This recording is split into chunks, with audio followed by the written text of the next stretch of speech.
अब ऐसे हम काफ़ी क्वेश्चंस पहले ऑलरेडी कर चुके हैं, लेकिन इस क्वेश्चन में मैं आपको कुछ और एडिशनल चीज़ें बताने की कोशिश करूँगा, ठीक है। In triangle A B C right angled at B. तो देखो पहली बात, हमें ए बी सी एक ट्रायंगल दी गई है और साथ में ये बोला गया है कि ये राइट एंगल ट्रायंगल है, और राइट एंगल कहाँ पे है? बी वर्टेक्स पे। तो ये मैंने एक राइट एंगल ट्रायंगल ले ली और बी पॉइंट पे मैंने, बी वर्टेक्स पे मैंने 90 डिग्री का एंगल ये बना लिया, ठीक है। If tan a is equal to 1/√3, तो tan a की वैल्यू 1/√3 दी गई है, यानी कि परपेंडिकुलर ओवर बेस। तो मैं फिर से रिपीट कर देता हूँ इसको याद रखने के लिए, पंडित बद्री प्रसाद हर हर बोले। तो परपेंडिकुलर ओवर बेस। तो देखो जनरली आपको ऐसे क्वेश्चंस में ना जो ट्रायंगल बनानी होती है, आप सिर्फ राइट एंगल ट्रायंगल बना लेते हो, साइड कितनी लंबी होगी कितनी छोटी होगी उसका कोई खास आप ध्यान नहीं रखते, तो दैट्स ओके। लेकिन फिर भी अगर आप थोड़ी एक्यूरेसी से चीज़ें बनाना चाहते हो अपनी समझ के लिए, तो आप ये समझो कि जैसे tan a 1/√3, ठीक है। तो परपेंडिकुलर ओवर बेस, तो परपेंडिकुलर 1 है और बेस कितना है? 1.732, ठीक है। यानी कि परपेंडिकुलर अगर 1 है तो बेस कितना है? 1.732। तो इस लाइन को मैंने इससे बड़ा बनाया है, ठीक है, अंदाजे से, कोई ऐसी एक्यूरेसी से नहीं बनाया, अंदाजे से बड़ा बना लिया। तो इसका मतलब इस एंगल को, ये जो एंगल है, इस पॉइंट को, इस वर्टेक्स को मैं ए बोल देता हूँ, ठीक है, और इसको फिर मुझे सी बोलना पड़ेगा, ठीक है। इसको ए क्यों बोलूँगा? क्योंकि मैंने इस हिसाब से इसको डिज़ाइन किया है। ये ज़रूरी नहीं होता, आप ये भी कर सकते थे कि आप इसको ए ले लेते, इस पॉइंट को ए ले लेते और इसको सी ले लेते, इससे कोई फ़र्क नहीं पड़ता। थ्योरेटिकली जब आप क्वेश्चन सॉल्व करते हो तो ट्रायंगल आप कैसी भी बना सकते हो, उससे कोई फ़र्क नहीं पड़ता, ठीक है। लेकिन बेहतर ये है कि थोड़ी एक्यूरेटली बनाओ, ओके। अब मुझे ये करना है, मुझे निकालना है sign A cos C, cos A sign सी। तो यानी कि इन दोनों एंगल्स के लिए मुझे साइन और कॉस की वैल्यू निकालनी है, ठीक है। तो सबसे पहले मुझे tan a 1/√3 यानी कि परपेंडिकुलर बाय बेस, इसके हिसाब से परपेंडिकुलर, पहले तो ये परपेंडिकुलर हो जाएगा B C, this implies B C over base, base मतलब इसके एंगल के साथ वाली साइड यानी कि ए बी। ये मुझे कितना गिवन है? 1/√3। अब हमने बहुत सारे क्वेश्चंस में ये किया था कि this implies B C should be equal to K and A B should be equal to √3 into K, where K is a positive number. अब इसके बारे में मैं इसको आपको इस ट्यूटोरियल में थोड़ा सा डिफरेंट तरीके से समझाने की कोशिश करता हूँ। देखो हमें ये गिवन है कि B C by A B 1/√3 है, इनकी रेशो 1/√3, यानी कि अगर ये जो साइड है, ये साइड 2 सेंटीमीटर हो जाए ये वाली, तो नीचे वाली 2 इंटू √3 इतने सेंटीमीटर होगी, और ये कट के फिर से रेशो कितनी आ जाएगी? 1/√3।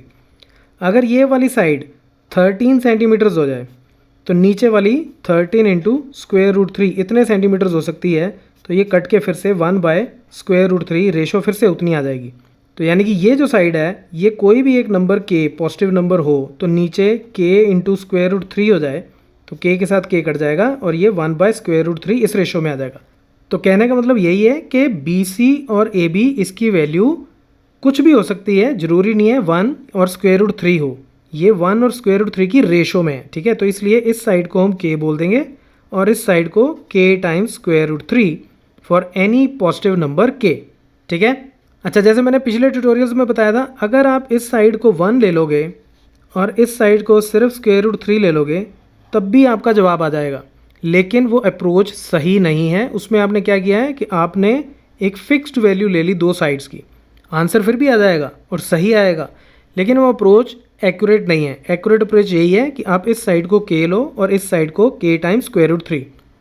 अब ये राइट एंगल ट्रायंगल है, तो राइट एंगल ट्रायंगल है तो मैं हाइपोटेन्यूज निकाल सकता हूँ इसका। तो सबसे पहले मैं यही निकालता हूँ। सो इस ट्रायंगल में हाइपोटेन्यूज यानी कि AC² should be equal to AB² plus BC²। तो यहाँ से AC² मेरा कितना आ जाएगा? AB² कितना है? AB k² √3 का स्क्वायर 3 प्लस BC² यानी कि k² which is equal to 4k², इतना आ गया। तो यहाँ से AC कितना आ जाएगा? 4k² का square root which is equal to 2k। तो ये जो मेरी साइड है ये कितनी आ गई? 2k, ठीक है। अब सबसे पहले मुझे क्या करना है, मैं साइन ए कॉस ए इसकी वैल्यू निकालता हूँ और फिर साइन सी और कॉस सी की वैल्यू निकालूंगा, ठीक है, क्योंकि यही सब कुछ मुझे इसमें चाहिए। तो सबसे पहले साइन ए, क्योंकि ये तो मुझे ऑलरेडी पता है अब ए एंगल के अकॉर्डिंगली परपेंडिकुलर ये और बेस ये, तो साइन ए कितना आ जाएगा? परपेंडिकुलर ओवर हाइपोटेन्यूज, परपेंडिकुलर कितना है बी सी, तो ये हो गया B C over hypotenuse A C which is equal to K over 2k which is equal to 1/2।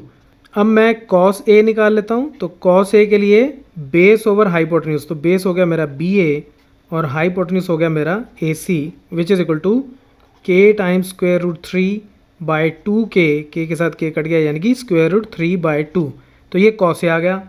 अब मैं निकालता हूँ साइन सी, क्योंकि मुझे पता है अगली वैल्यू जो मुझे चाहिए वो साइन सी चाहिए। तो साइन सी का मतलब क्या है कि अब जो ट्रायंगल है उसमें इस एंगल की बात हो रही है, तो जब इसकी बात करूँगा तो इसके सामने वाली साइड ये अब परपेंडिकुलर हो जाएगी और ये जो साइड है इसके साथ वाली ये बेस हो जाएगी। हाइपोटेन्यूज में कोई फ़र्क नहीं पड़ेगा, ठीक है। तो अब सबसे पहले मैं साइन सी निकालता हूँ, तो परपेंडिकुलर ओवर हाइपोटेन्यूज यानी कि ये हो गई बी ए ओवर ए सी। अब देखो इससे आगे बढ़ने से पहले मैं एक चीज़ दोबारा बता देता हूँ, बच्चों को बहुत बार कन्फ्यूजन होती है कि ये राइट एंगल ट्रायंगल में परपेंडिकुलर कभी ये कैसे हो गया। देखो ये 90 डिग्री का एंगल, तो ये लाइन और ये लाइन ये दोनों आपस में एक दूसरे के ऊपर परपेंडिकुलर हैं, ये इसके ऊपर परपेंडिकुलर और ये इसके ऊपर परपेंडिकुलर। तो जब इसको परपेंडिकुलर कंसिडर करेंगे तो ये बेस हो जाएगी और जब इसको परपेंडिकुलर कंसिडर करेंगे तो ये बेस हो जाएगी। तो ये डिपेंड करता है आप कौन से एंगल के बारे में बात कर रहे हो। इस एंगल के बारे में बात कर रहे हो तो इसके सामने वाली साइड परपेंडिकुलर, अगर इस एंगल के बारे में बात कर रहे हो तो इसके सामने वाली साइड परपेंडिकुलर और साथ वाली बेस, और ये जो तिरछी वाली लाइन है ये टेढ़ी लाइन 90 डिग्री के सामने वाली ये हमेशा हाइपोटेन्यूज रहती है।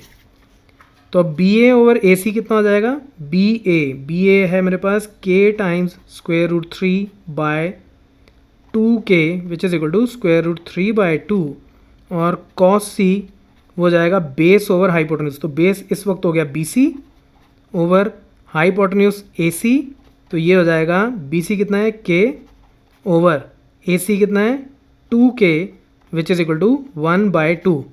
अच्छा एक चीज़ और इंटरेस्टिंग ऑब्जर्व करो आप, इसमें जो साइन ए है ना, जो साइन ए है वो कॉस सी है और जो साइन सी है वो कॉस ए है।